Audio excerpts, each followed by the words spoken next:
Right now, somewhere in your parents' house there is a number. Maybe it's in a faded passbook.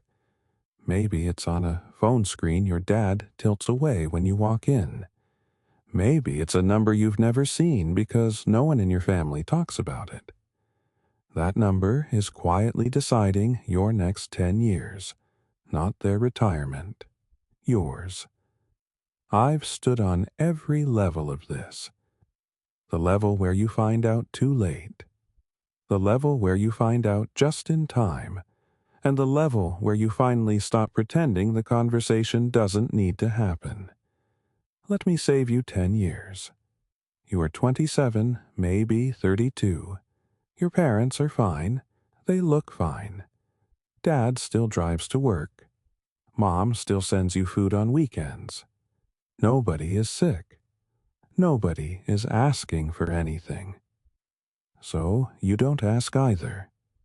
This is the most expensive silence in most families, not because something bad is happening, but because nothing obvious is happening yet, and that feels like permission to wait. Here's what's actually happening. While you wait, the math is moving without you. Your parents are spending down whatever they have. Pension, if they're lucky. Savings, if they saved. The house, maybe, if they own one.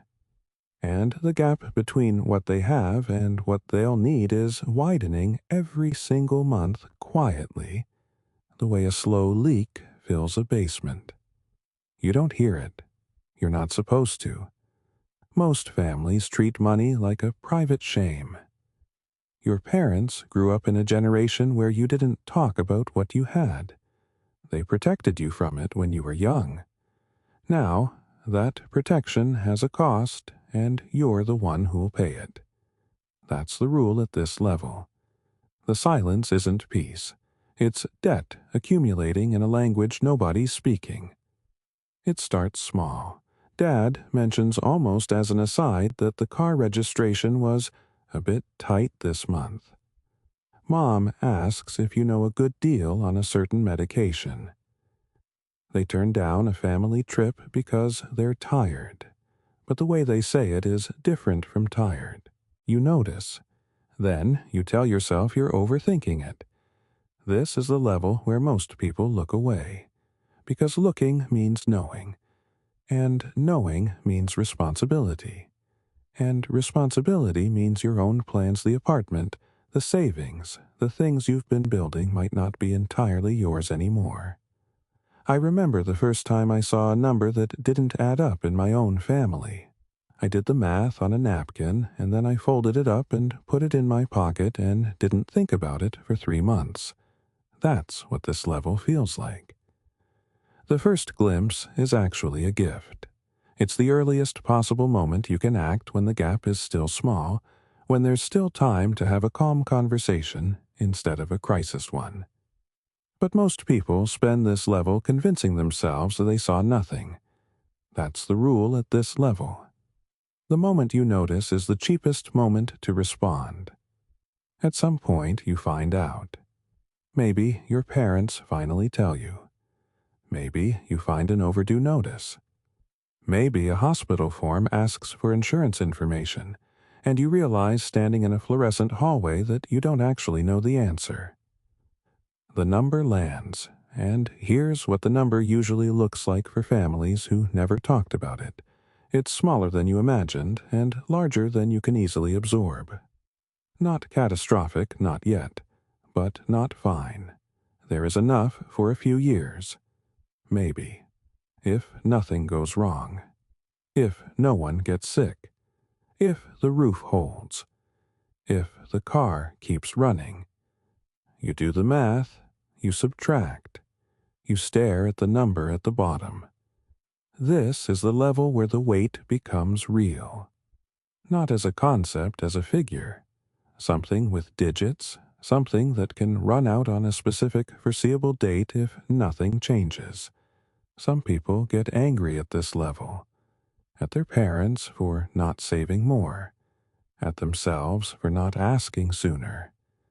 The anger is understandable. It's also useless. The number isn't a verdict. It's a starting point, but only if you treat it that way right now. That's the rule at this level. The number is not the problem. Refusing to look at it is. Now, the math turns personal. You've been building something. Maybe it's a savings account you've been feeding slowly month by month. Maybe it's a down payment you're 2 years away from. Maybe it's just a margin of financial breathing room that you've fought to create. And now you're running the numbers a different way. How much can you contribute monthly without breaking your own trajectory? What happens if there's a medical event? What does helping your parents actually mean in dollar terms? In time terms, in the shape of your own next decade? This is the level nobody prepares you for. Financial education talks about compound interest and emergency funds and retirement accounts. It does not talk about what happens when two people who raised you have none of those things, and you are the plan. In many families, quietly, without a ceremony, without a conversation, the child becomes the retirement fund. You don't resent them for it, but you feel the weight of it. The way certain decisions now have a second calculation attached. The apartment you might not rent, the risk you might not take, the year abroad that becomes a daydream you file away. You're not behind, you're carrying more than the calculation assumed. That's the rule at this level. When you become someone else's plan, your plan has to be twice as deliberate. This is the level most people never reach. Not because they don't care, because the conversation feels impossible, too intimate, too loaded, too much like telling your parents they failed, or admitting to yourself that the family mythology of everything is fine was always a story. The conversation doesn't have to be a confrontation. It doesn't start with, "How much do you have?" It starts with something softer. What do you want your next few years to look like? If something happened, what would you want? Have you thought about what would make you feel secure? You're not interrogating them. You're sitting down beside them. The goal of this conversation is not to solve everything in one afternoon. It is to stop pretending the subject doesn't exist, to get one number on the table, to open one door that has been sealed so long the hinges have rusted. I have watched people have this conversation and come out the other side closer to their parents than they'd been in years. Not because the money problem disappeared, it didn't. Because the honesty did something that the silence never could. It made them a team. That's the rule at this level. The hardest conversation is the one that turns a burden into a plan. Now you build. Not perfectly, not all at once, but with information instead of fear.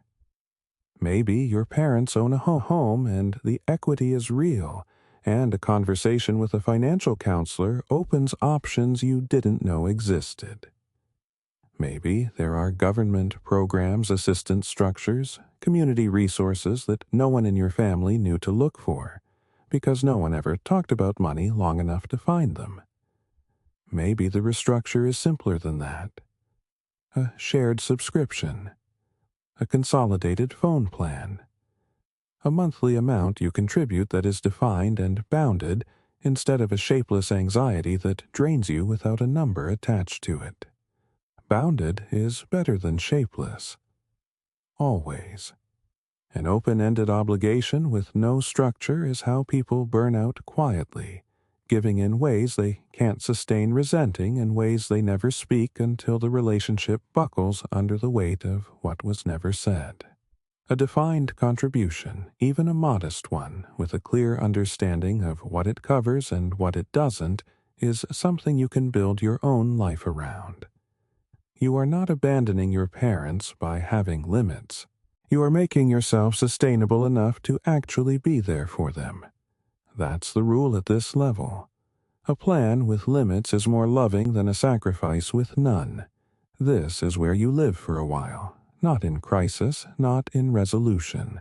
In the long middle where you are contributing something they are managing somehow, and you are watching two timelines, yours and theirs, run in parallel. Some months it's fine. Some months something breaks and the number shifts and you recalculate. This is the level that asks the most of you not in money, but in emotional stamina. The ability to hold your own future while holding someone else's present. The discipline to keep building even when it feels like the building is happening in slow motion against a current. People who make it through this level are not people who never struggle. They're people who decided early that they were going to handle this with their eyes open instead of their eyes shut. They built their own financial margin deliberately knowing they were load-bearing. They had the conversation. They defined the structure. And then they showed up month after month without letting the weight make them bitter. Remember the silence at the beginning. The passbook, your dad, tilts away the number no one says out loud. This level is the answer to that silence. Not a perfect answer, a real one. That's the rule at this level. You don't carry less by pretending the weight isn't there. You carry it better by knowing exactly what it is. You're not behind. You're carrying more than most financial advice was written to account for. You're building on ground that other people don't have to build on. And you're doing it while still trying to have a life that is yours. That matters. The people who navigate this well don't do it by finding extra money from nowhere. They do it by ending the silence early, by getting the number on the table, by building a structure around what is real instead of what is comfortable to believe. The conversation your family never had, you can be the one who starts it, not with blame, with a chair pulled up to the same side of the table. You're closer to the next level than you think. Now, go stand on it. For educational and storytelling purposes only, not financial advice. Investing involves risk, including loss of principal. Do your own research or consult a licensed advisor.